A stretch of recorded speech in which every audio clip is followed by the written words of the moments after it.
لا تقولوا لمن يقتل في سبيل الله أموات بل أحياء ولكن لا تشعرون রব্বুল আলামিন বলেন সূরাতুল বাকারার 154 নম্বর আয়াতে কারিমায় আল্লাহ সুবহানাহু ওয়া তাআলা ইরশাদ ফরমায়েছেন, আর যারা আমার পথে নিহত হয়, আমার পথে পথ চলার কারণে যাদেরকে হত্যা করা হয়, যাদেরকে ফাঁসি দেওয়া হয়, যাদেরকে রিমান্ডের পর রিমান্ডে নিয়ে দুনিয়া থেকে বিদায় করে দেওয়া হয়, তোমরা তাদেরকে মৃত বলো না, বরং তারা জীবিত, কিন্তু তোমরা তা উপলব্ধি করতে পারো না।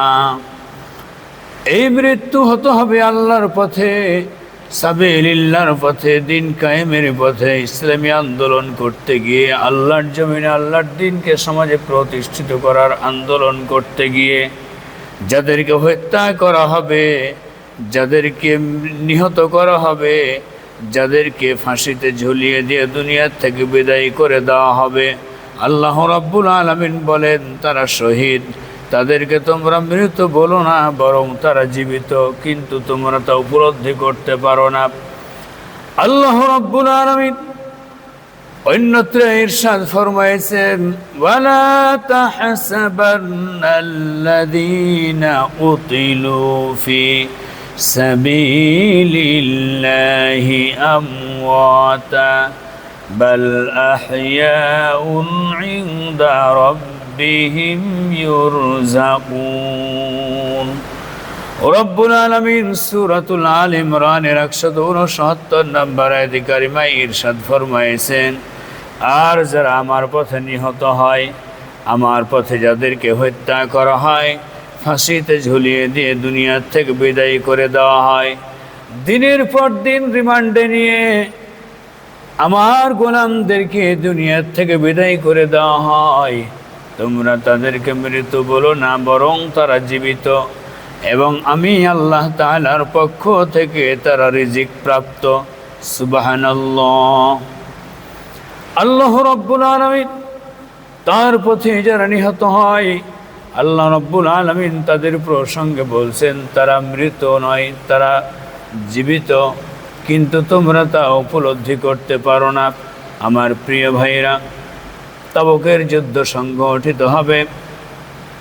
আল্লাহর রাসূল সাল্লাল্লাহু আলাইহি সাল্লাম ঘোষণা করলেন, তোমাদের যার যার কাছে যা আছে তা নিয়ে আসো। সাহাবায়ে কেরামগণ সকলে মিলে যার যার কাছে যা ছিল কিছু আনলেন, কিছু রেখে আসলেন। বিশ্বনবীজি সাল্লাল্লাহু আলাইহি সাল্লামের সাহাবী, বয়োবৃদ্ধ সাহাবী হযরতে আবু বকর সিদ্দিক রাদিয়াল্লাহু তাআলা আনহু, তিনি লজ্জায় পড়ে গেছেন। কি করবেন, তার কাছে তো তেমন কিছুই নেই। যত সামান্যটুকু সম্পদ ছিল বিশ্ব নবীজি মুহাম্মদুর রাসূলুল্লাহ সাল্লাল্লাহু আলাইহি সাল্লামের খেদমতে তা পেশ করে দিলেন। বিশ্ব নবীজির দরবারে তা পেশ করে দিলেন। এমন এক সময় পেশ করলেন, কেউ দেখতে পেলেন না। ওই শস্য দানার স্তূপের মধ্যে তিনি তা ঢেলে দিলেন।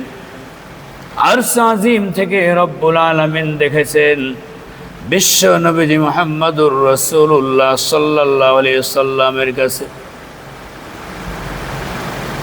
বিশ্ব নবীজির কাছে হযরত জিবরিল আমিন ফেরেশতাকে পাঠিয়ে দিলেন, যাও জিবরাইল, আমার হাবিবকে বলে দাও আবু বকর যা দান করেছে সকল সাহাবীদের তুলনায় আবু বকরের দানটাই আল্লাহ রাব্বুল আলামিনের কাছে বেশি প্রিয় হয়েছে, পছন্দনীয় হয়েছে। সাহাবায়ে কেরামগণকে বিশ্ব নবীজি সাল্লাল্লাহু আলাইহি সাল্লাম জিজ্ঞেস করছেন, আমার সাথী সঙ্গীরা, আমার সাহাবীরা, তোমরা কে কি নিয়ে এসেছো, কি রেখে এসেছো? একের পর এক সবাই জবাব দিলেন, আমরা কিছু রেখে এসেছি, কিছু নিয়ে এসেছি, এই নিয়ে এসেছি। আবু বকর সিদ্দিক রাদিয়াল্লাহু তাআলা আনহুকে জিজ্ঞেস করছেন, আবু বকর তুমি কি নিয়ে এসেছো, কি রেখে এসেছো? বিশ্ব নবীজির দরবারে আবু বকর সিদ্দিক রাদিয়াল্লাহু তাআলা আনহু তিনি বললেন, ইয়া রাসূলুল্লাহ, ইয়া হাবিবাল্লাহ, আমার কাছে জাগতিক সম্পদ বলতে যা ছিল আমি তা সবটুকু নিয়ে এসেছি। আমার বাড়িতে আল্লাহ এবং তার রাসূল ছাড়া কিছু অবশিষ্ট নেই। আমার বাড়িতে আল্লাহ এবং তার রাসূলকেই রেখে আমি চলে এসেছি। বিশ্বনবীজি সাল্লাল্লাহু আলাইহি সাল্লাম বললেন, আমার সাহাবীরা রে, তোমরা যে যা কিছু নিয়ে এসেছো, যা রেখে এসেছো, তোমাদের দানের তুলনায় আবু বকরের দানটা আল্লাহ তাআলার কাছে বেশি প্রিয় হয়েছে, পছন্দনীয় হয়েছে। আমার প্রিয় ভাইরা, যুদ্ধের ঘণ্টা বেজে উঠেছে। তৎকালীন সময় মক্কায় থাকা আব্দুল উজ্জা নামক একজন যুবক, সে তার চাচার বাড়িতে থেকে লালিত পালিত হতেছিলেন, বড় হয়েছেন।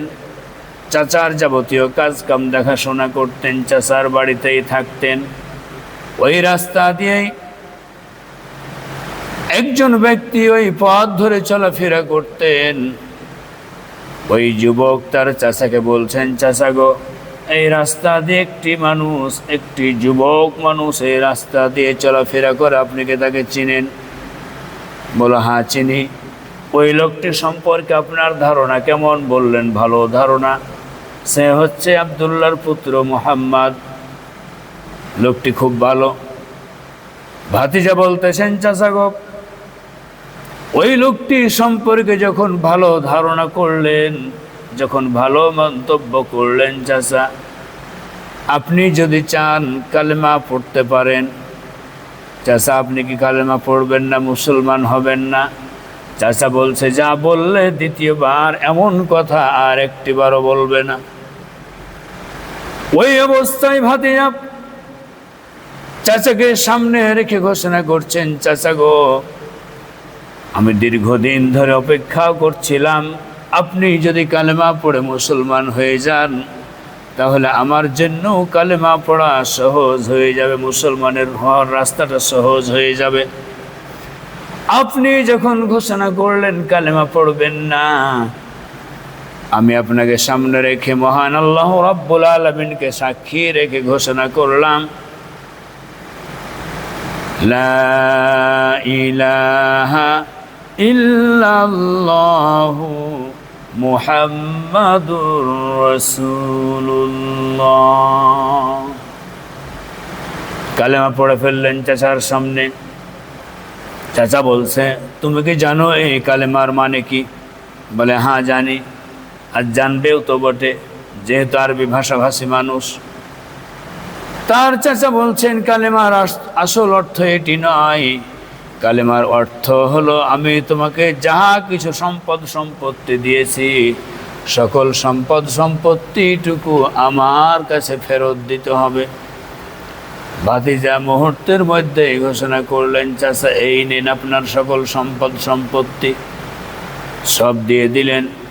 চাচা বলছেন, শুধু তাই নয়, তোমার পরনে যে পোশাক রয়েছে, লুঙ্গি রয়েছে, এই লুঙ্গিটি পর্যন্ত আমার টাকা দিয়ে কিনা, আমি তোমাকে কিনে দিয়েছিলাম, অতএব পরনের এই কাপড়টি পর্যন্ত খুলে ফেলতে হবে। কি আশ্চর্যজনক কথা! চাচার মুখে এমন কথাবার্তা শুনে ভাতিজা মোটেও কাল বিলম্ব করলেন না, পরনের কাপড়টাও পর্যন্ত খুলে ফেললেন। তার চাচার বাড়ি থেকে তার বাপের বাড়ির দিকে রওনা দিয়েছেন। যখন বাড়ির কাছাকাছি গেছেন, তখন সেই ইয়াং তরুণ যুবক দুই হাত দিয়ে লজ্জায় স্থান থেকে মায়ের কাছে চলে যাচ্ছেন। দূর থেকে তার মা দেখতে পেলেন তার সন্তান আসতেছে। ওই অবস্থা দেখে মা ভিন্ন দিকে তার চেহারাটাকে ঘুরায় নিলেন।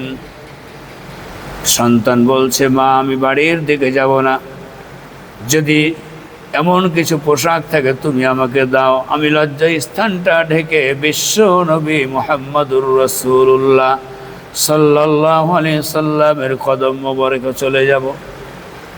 একটি পুরাতন কাপড় ছিল, ওই কাপড়টি মা সন্তানকে দিলেন আর বললেন, তো এই কাপড়টিকে দুই টুকরা করলেন, একটি টুকরা শরীরে জড়াইলেন, আর একটি টুকরা দিয়ে সে তার নিজের লজ্জা স্থানটাকে ঢেকে ফেললেন।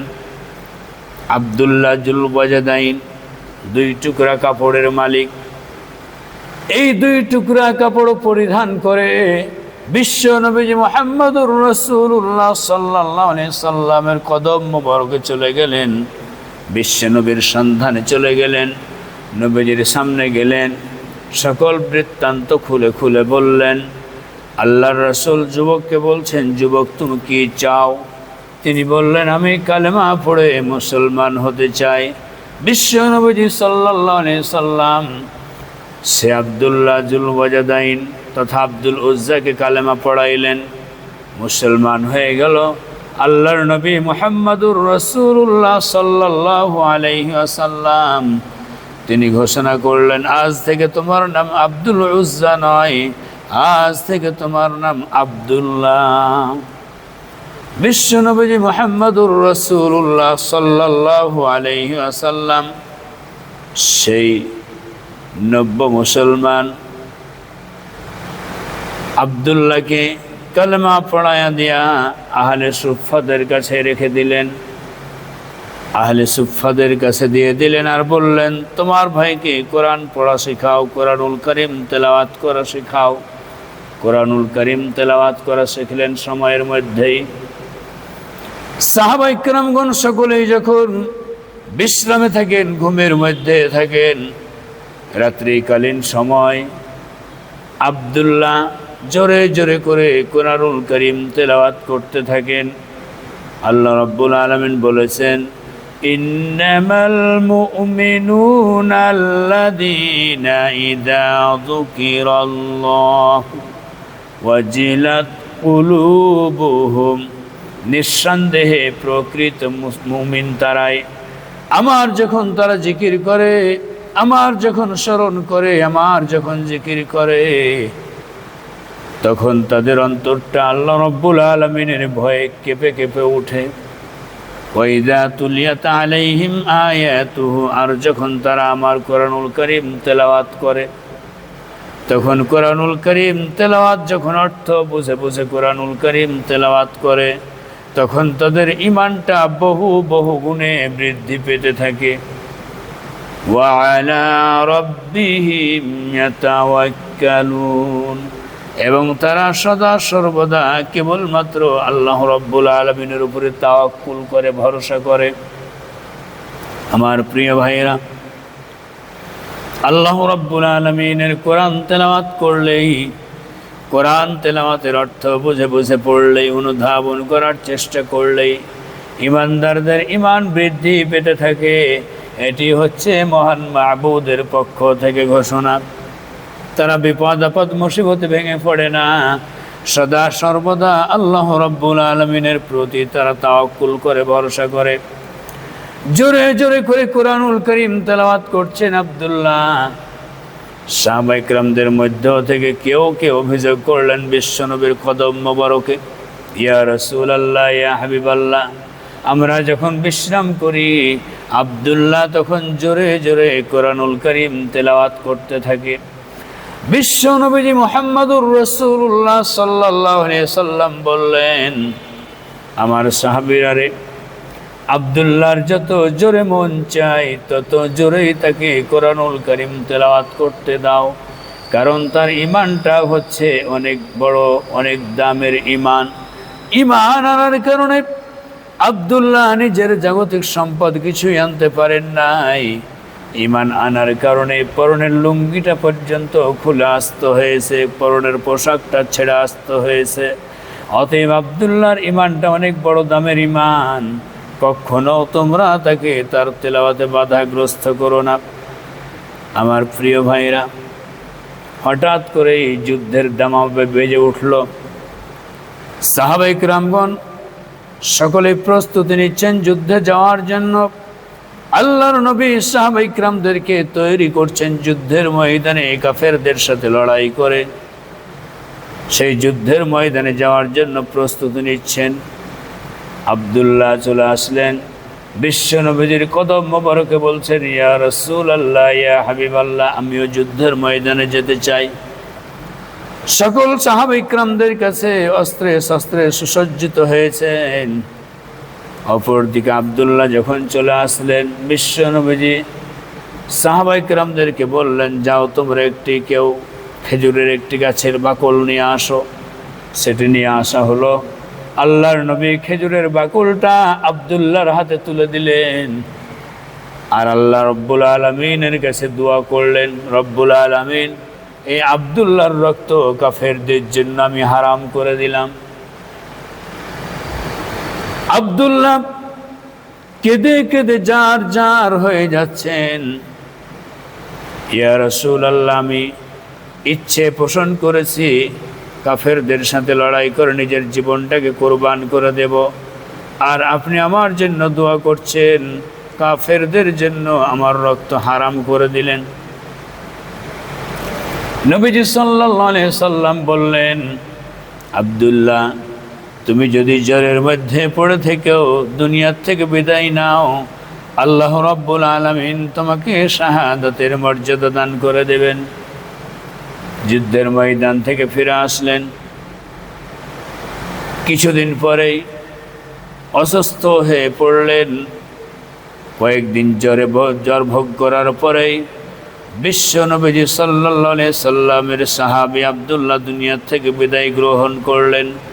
ইন্না লিল্লাহি ওয়া ইন্না ইলাইহি রাজিউন। বিশ্ব নবীজির কাছে সংবাদ আসলো, ইয়া রাসূলুল্লাহ, আপনার যেই সাহাবী যুদ্ধের ময়দানে যাওয়ার জন্য অস্থির হয়ে পড়েছিলেন, সে আব্দুল্লাহ বাড়িতে কয়েকদিন জ্বর ভোগ করার পরে দুনিয়া থেকে বিদায় নিয়েছেন। নবীজি সাল্লাল্লাহু আলাইহি সাল্লাম বললেন, তোমরা কবর প্রস্তুত করো, গোসলের ব্যবস্থা করো, কাফনের ব্যবস্থা করো। তাই করা হলো। আল্লাহর রাসূল সাল্লাল্লাহু আলাইহি সাল্লাম আব্দুল্লাহর জানাজার সালাত আদায় করলেন এবং আল্লাহর রাসূল সাল্লাল্লাহু আলাইহি সাল্লাম আব্দুল্লাহর কবরে গিয়ে নামলেন। বিশ্ব নবীজি সাল্লাল্লাহু আলাইহি সাল্লাম বলছেন, আমার সাহাবীরা রে, তোমাদের ভাইয়ের সাথে তোমরা উত্তম ব্যবহার করো, খবরদার তোমার ভাইয়ের সাথে তোমরা বেয়াদবিপূর্ণ আচরণ করবে না। বিশ্ব নবীজি সাল্লাল্লাহু আলাইহি সাল্লাম কবরের মাঝে নেমে আসেন। বিশ্ব নবীজির হাতে আব্দুল্লাহর লাশটিকে ধরিয়ে দেওয়া হলো। আল্লাহর নবী আব্দুল্লাহর লাশটিকে ধরলেন আর সুন্দর করে কবরের মাঝে রেখে দিলেন। মাটি দেওয়া হলো। আল্লাহর নবী আল্লাহ রাব্বুল আলামিনকে সাক্ষী করে বলছেন, রব্বুল আলামিন আজকে সকাল থেকে সন্ধ্যা পর্যন্ত আব্দুল্লাহর প্রতি আমি রাজি ও খুশি ছিলাম। রব্বুল আলামিন মেহেরবানি করে আব্দুল্লাহর প্রতি তুমি রাজি ও খুশি হয়ে যাও। সাহাবা ইকরামগণ কেউ কেউ কেঁদে জার হয়ে যাচ্ছে আর বলছেন, না হারে, আব্দুল্লাহর লাশ না হয়ে যদি আজকে আমার লাশ হতো তাহলে কত না ভাগ্যটা ভালো হতো, সৌভাগ্যবান হতাম। আমার প্রিয় ভাইরা, তাবুকের যুদ্ধের ময়দানে হযরতে আমির হামজা রাদিয়াল্লাহু তাআলা আনহু তিনি অংশগ্রহণ করেছেন। যুদ্ধের দামামা বেজে উঠেছে। হযরত আমির হামজা বিশ্বনবী মুহাম্মদুর রাসূলুল্লাহ সাল্লাল্লাহু আলাইহি সাল্লামের চাচা আমির হামজা যুদ্ধের ময়দানে তিনি ঝাঁপিয়ে পড়লেন। স্ত্রীর সাথে মিলামিশা করেছিলেন, ফরজ গোসল আদায় হয় নাই। ওই অবস্থায় খোলা তরবারি হাতে নিয়ে যুদ্ধের ময়দানে ঝাঁপিয়ে পড়লেন। ইসলামের দুশমনদের সাথে, কাফের মুশরিকদের সাথে লড়াই করতে করতে অনেকগুলি কাফের মুশরিক ইসলামের দুশমনদেরকে দুনিয়া থেকে বিদায় করে দিলেন। এক পর্যায়ে আমির হামজা রাদিয়াল্লাহু তাআলা আনহুকে হত্যা করলেন ওয়াহশী। সেই ওয়াহশী যখন আমির হামজা রাদিয়াল্লাহু তাআলা আনহুকে হত্যা করলেন, হত্যা করার পরে ওয়াহশী তার খঞ্জর দিয়ে হযরত আমির হামজা রাদিয়াল্লাহু তাআলা আনহুর বুকটাকে চিরে ফেললেন, তার বুকটাকে ফেড়ে দিলেন। সেইখান থেকে কলিজার টুকরা বের করে নিয়ে হিন্দাকে দিলেন। হিন্দা সেই কলিজা চিবিয়ে চিবিয়ে খেয়েছে। কি মর্মান্তিক মৃত্যু! বিশ্বনবী মুহাম্মদুর রাসূলুল্লাহ সাল্লাল্লাহু আলাইহি সাল্লামের কাছে সংবাদ এলো, ইয়া রাসূলুল্লাহ, ইয়া হাবিবাল্লাহ, আপনার চাচা আমির হামজা দুনিয়া থেকে বিদায় গ্রহণ করেছেন। নবীজি সাল্লাল্লাহু আলাইহি সাল্লাম বললেন, আমার সাহাবীরা তোমরা খোঁজো কোথায় তার লাশ, আমার চাচার লাশটি কোথায়, তোমরা একটু খোঁজো। কোথাও কোনো দিকে খুঁজে পেলেন না। আল্লাহ রাব্বুল আলামিন হযরত জিবরিল আমিন আলাইহিস সালাতু ওয়াস সালামকে মেসেজ করলেন, মেসেজ পাঠিয়ে দিলেন বিশ্বনবী মুহাম্মদুর রাসূলুল্লাহ সাল্লাল্লাহু আলাইহি সাল্লামের কাছে, যাও বলে দাও আল্লাহ রাব্বুল আলামিন আমির হামজার মৃত্যুতে খুশি হয়েছেন, এতটাই খুশি হয়েছেন যে দুনিয়ার কোনো সাধারণ পানি দ্বারা নয়, আল্লাহ রাব্বুল আলামিন হাউজে কাউসারের পানি দ্বারা আমির হামজা রাদিয়াল্লাহু তাআলা আনহুর জীবনের শেষ গোসল করাচ্ছেন ফেরেশতাদের দিয়ে। যারা আল্লাহর পথে নিহত হয়, যারা আল্লাহর পথে মারা যায়, তারা শহীদ, আর শহীদদেরকে বিনা গোসলেই তাদেরকে দাফন করা হয়। যেহেতু আমির হামজা রাদিয়াল্লাহু তাআলা আনহুর উপরে গোসল ফরজ ছিল, আমার প্রিয় ভাইরা, সেই হেতু আল্লাহ রাব্বুল আলামিন আমির হামজা রাদিয়াল্লাহু তাআলা আনহুর লাশটিকে নিয়ে ফেরেশতাদের মাধ্যম দিয়ে হাউজে কাউসারের পানি দিয়ে জীবনের শেষ গোসল দিয়েছেন। আল্লাহর নবী মুহাম্মদুর রাসূলুল্লাহ সাল্লাল্লাহু আলাইহি সাল্লামের চাচার কত সুন্দর মৃত্যু হয়েছে, যেই মৃত্যুতে আল্লাহ খুশি, ফেরেশতারাও পর্যন্ত খুশি হয়েছে। আল্লাহ রাব্বুল আলামিন বলেন, وَمَا نَقَمُوا مِنْهُمْ إِلَّا أَنْ يُؤْمِنُوا بِاللَّهِ الْعَزِيزِ الْحَمِيدِ الَّذِي لَهُ مُلْكُ السَّمَاوَاتِ وَالْأَرْضِ وَاللَّهُ عَلَى كُلِّ شَيْءٍ شَهِيدٌ। সূরাতুল বুরুজ ৮ নম্বর এবং ৯ নম্বর আয়াতে কারিমায় রব্বুল আলামিন বলেন, ওই সমস্ত ইমানদারদের থেকে তারা কেবলমাত্র এই কারণেই তাদের প্রতিশোধ গ্রহণ করেছে যে ওই ইমানদারেরা একমাত্র আল্লাহ রব্বুল আলামিনের প্রতি ঈমান এনেছে, বিশ্বাস করেছে, ওই আল্লাহর প্রতি ঈমান এনে আল্লাহর উপরে ভরসা করেছে, তাওয়াক্কুল করেছে। আল্লাহ রব্বুল আলামিন বলেন, এই কারণেই তাদের উপরে প্রতিশোধ নিয়েছে, তাদেরকে দুনিয়ার থেকে বিদায় করে দেওয়ার ষড়যন্ত্র গ্রহণ করেছিল। আল্লাহ রাব্বুল আলামিন বলেন, তারা সেই মহাপরাক্রমশালী আল্লাহ রাব্বুল আলামিনের প্রতি ঈমান এনেছিল, যিনি সহস্র বংশীয়, যিনি আকাশ ও পৃথিবীর সাম্রাজ্যের অধিকারী, যিনি সব কিছু শুনেন, সব কিছু জানেন। ওই মহান আল্লাহ রাব্বুল আলামিন তিনি হচ্ছেন ওয়াল্লাহু আলা কুল্লি শাইইন শাহীদ। আমার প্রিয় ভাইয়েরা, আল্লাহ রাব্বুল আলামিন বলেন, ইন্নাল্লাযীনা ক্বালু রাব্বুনাল্লাহু সুম্মা ইসতাকামু তাতানাজ্জালু আলাইহিমুল মালাইকাতু আল্লা তাখাফু ওয়া লা তাহজানু وَأَبْشِرُوا بِالْجَنَّةِ الَّتِي كُنْتُمْ তুআদুন। রব্বুল আলামিন বলেন, যারা এক আল্লাহর প্রতি ঈমান এনেছে তারা ঘোষণা করে, নিশ্চয় যারা এক আল্লাহর প্রতি ঈমান এনেছে, ঈমান আনার পরে ইস্তিকামতের উপর অটল থেকেছে, অনাড় থেকেছে, অবিচল থেকেছে, ঈমান আনার পরে তাদের উপরে শত জুলুম, অত্যাচার, নিপীড়ন, নির্যাতন সহ্য করেছে, কিন্তু তারপরেও তারা ঈমান বিক্রি করেন নাই। ওই সমস্ত ঈমানদারদের যখন মৃত্যুর সময় চলে আসে, জীবনের শেষ ক্রান্তির সময় চলে আসে, তখন আল্লাহ রাব্বুল আলামিনের ফেরেশতারা কাতারে কাতারে তাদের কাছে নাজিল হতে থাকে আর বলতে থাকে, আল্লাহ তাখাফু, আল্লাহর বান্দা বান্দিরা ভয় পেও না, ওয়ালা তাহজানু, তোমরা চিন্তাও করিও না। ওয়াবশিরু বিল জান্নাতিল্লাতী কুনতুম তুআদুন, সেই জান্নাতের শুভ সংবাদ পেয়ে সন্তুষ্ট হও, যেই জান্নাতের ওয়াদা আল্লাহ রাব্বুল আলামিন তিনি করেছেন। আমার প্রিয় ভাইরা, আল্লাহর ফেরেশতারা কাতারে কাতারে আছে, সান্ত্বনার বাণী শোনায়, জান্নাতের সুসংবাদ শোনায়, জান্নাতের উপরে খুশি থাকার জন্য বলেন। আর আল্লাহ রাব্বুল আলামিনের ওই জান্নাতি বান্দা বান্দিরা অর্থাৎ ওই শহীদগুলো সম্পর্কে আল্লাহ রাব্বুল আলামিন বলেন, ইলা দুখুলিল জান্নাতা ক্বালা ইয়া লাইতা কওমি ইয়ালামুন, সূরা ইয়াসিন 26 নম্বর আয়াত। অর্থাৎ নিহত হবার সাথে সাথে আল্লাহ রাব্বুল আলামিন তাদেরকে বলেন, প্রবেশ করো তোমরা জান্নাতে।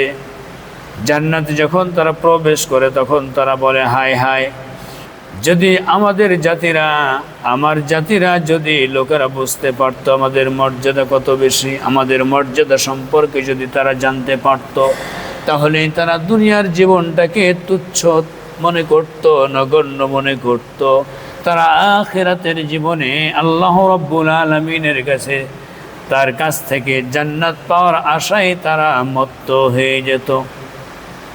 যে সম্মান, যে মর্যাদা আমাদের দেওয়া হয়, আল্লাহর নবী মুহাম্মদুর রাসূলুল্লাহ সাল্লাল্লাহু আলাইহি সাল্লাম তিনি বুখারীর বর্ণনা বলছেন, قال ما أحد يدخل الجنة يحب أن يرجع إلى الدنيا وله ما على الأرض من شيء إلا الشهيد يتمنى أن يرجع إلى الدنيا فيقتل 10 مرات لما يرى من الكرامة। বুখারীর বর্ণনা, বিশ্ব নবী মুহাম্মদুর রাসূলুল্লাহ সাল্লাল্লাহু আলাইহি সাল্লাম বলছেন, আল্লাহ রাব্বুল আলামিন যখন ওই সমস্ত শহীদদেরকে বেহেশতে প্রবেশ করাবেন, বেহেশতে প্রবেশ করার পর একমাত্র শহীদ ব্যতীত আর কেউ ওই দুনিয়াতে ফিরে আসতে চাইবে না। যারা শহীদ তারা দুনিয়ায় আসতে চাইবে, সব কিছুর নিয়ামত হিসেবে থাকবে। দুনিয়ার জীবনে ফিরে এসে 10 বার শহীদ মৃত্যু কামনা করবে, রব্বুল আলামিন তুমি যদি আবার দয়া করে মায়া করে দুনিয়ায় পাঠাও, আবার কাফেরদের সাথে লড়াই করে আবার শহীদ হব, আবার শহীদ হব। এইরকমভাবে তারা 10 বার শহীদ হওয়ার জন্য 10 বার তারা শহীদি মৌত কামনা করবে। শাহাদাতের মৌত, এপারে দুনিয়া, ওপারে আল্লাহ তাআলার জান্নাতুল ফেরদাউস। সুবহানাল্লাহ। সম্মানিত উপস্থিতি আমার প্রিয় ভাইয়েরা, আল্লাহ রাব্বুল আলামিন তিনি যেই জান্নাতের কথা বলেছেন, সেই জান্নাত তাদেরকে দেবেন। যাদেরকে দেবেন তাদের বৈশিষ্ট্য আল্লাহ রাব্বুল আলামিন কোরআনুল কারীমের পাতায় তুলে ধরেছেন। ইয়া আইয়ুহাল্লাযীনা আমানু হাল আদুল্লুকুম আলা তিজারাতিন তুনজিকুম মিন আযাবিন আলীম। রব্বুল আলামিন ইমানদারদেরকে ভালোবাসেন। ইমানদারদের উদ্দেশ্যে বলছেন, হে ইমানদারগণ, আমি কি তোমাদেরকে একটি উত্তম কাজের কথা বলবো না, যে কাজটি করলে আল্লাহ তাআলা তোমাদের জন্য জাহান্নামের আগুনকে হারাম করে দিবেন। আর সেই কাজটি হলো তুমিনুনা বিল্লাহি ওয়া রাসূলিহি ওয়া তুজাহিদুনা ফি সাবিলিল্লাহি বিআমওয়ালিকুম ওয়া আনফুসিকুম যালিকুম খায়রুল লাকুম ইন কুনতুম তা'লামুন। সেই কাজটি হলো এই, একমাত্র আল্লাহর প্রতি ঈমান আনবে এবং রাসূলের প্রতি ঈমান আনবে। ওয়া তুজাহিদুনা ফি সাবিলিল্লাহ, আল্লাহর রাস্তায় সংগ্রাম করবে, লড়াই করবে। বিআমওয়ালিকুম ওয়া আনফুসিকুম, তোমাদের সম্পদ সম্পত্তি দিয়ে এবং তোমাদের জীবন দিয়ে। দুইটি বিষয়, সম্পদের মালিক আল্লাহ, এই জীবনের মালিকও আল্লাহ। এই সম্পদ দিয়ে এবং জীবন দিয়ে আল্লাহর পথে সংগ্রাম করতে হবে, লড়াই করতে হবে। আল্লাহর দিনকে বিজয়ী করার জন্য প্রাণপণ সংগ্রাম লড়াই অব্যাহত থাকবে। যালিকুম খায়রুল লাকুম ইন কুনতুম তা'লামুন। রব্বুল আলামিন বলেন, এটি তোমাদের জন্য কল্যাণকর হবে যদি তোমরা তা বুঝতে পারো, তোমাদের বিবেক দিয়ে যদি অনুধাবন করতে পারো, এটি তোমাদের জন্য কল্যাণকর। এই কাজটি যদি তোমরা করো, ইয়াগফির লাকুম যুনুবাকুম ওয়া ইউদখিলকুম জান্নাতিন তাজরি মিন তাহতিহাল আনহার الأنهار خالدين فيها الأنهار ومساكن